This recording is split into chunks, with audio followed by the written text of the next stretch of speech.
আগের পোশাকে খুনি হাসিনার একটা দাগ ছিল। পোশাকের চাইতে মানুষের পরিবর্তনটাই বেশি জরুরি। পোশাক পরিবর্তন করলে তো আর মানুষ পরিবর্তন হয় না। পোশাক পরিবর্তনের বিষয়টা অনেকে ইতিবাচকভাবে নিবে, অনেকে হয়তো নেতিবাচকভাবে নিবে, কিন্তু আমার কথা হচ্ছে যে যাই হোক না কেন, একটা পোশাক যখন নতুন আসে হয়তো সেটার গ্রহণযোগ্যতা পেতে হয়তো একটু দেরি হতে পারে, কারণ নতুন রং সবার কাছে একরকম নাও, একই দৃষ্টিতে সবাই নাও দেখতে পারে।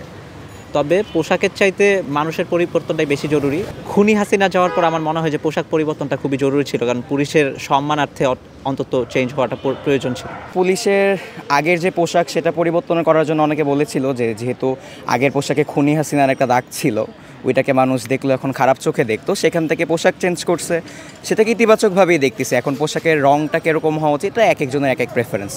বাট আমি যেটা বলতে চাই, পোশাক পরিবর্তন করলে তো আর মানুষ পরিবর্তন হয় না। মানুষ পরিবর্তন আমার বেশি জরুরি। পোশাক পরিবর্তন হয়েছে ভালো, বাট আমি মানুষটাকে আরও বেশি সমৃদ্ধশালী দেখতে চাই, এটা আমার চাওয়া। পুলিশের কাছ থেকে যাতে আমরা সাহায্য পাই, আগে যেরকমটা পেতাম না, এটাই আমার চাওয়া। একজন শিক্ষার্থী হিসেবে অ্যাটলিস্ট আমি রাস্তায় কোনো সমস্যা পড়লে যাতে আমি পুলিশকে বলতে পারি যে ভাই আমার একটা প্রবলেম হয়েছে, র্যাদার আমি যাতে না ভাবি যে ওনার কাছে বললে আরও বিপদে পড়বো। সো পোশাক পরিবর্তন হয়েছে আমি ইতিবাচকভাবেই দেখতেছি। পোশাক পরিবর্তন হওয়া খারাপ জিনিস না, কিন্তু পুলিশের পরিবর্তন হওয়া আমার কাছে বেশি জরুরি র্যাদার দেন এই পোশাকটা। আমরা তো ছাত্র হিসাবে আন্দোলন যখন করছি আশা নিয়েই করছি, অনেক কিছু ব্যর্থ হয়েছে, অনেক আশা পূরণ হয় নাই, বাট এখনও যখন পরিবর্তন হচ্ছে আমি আবারও আশা করতেছি পুলিশ পরিবর্তন হবে। আশা নিয়েই তো আমরা বাঁচি।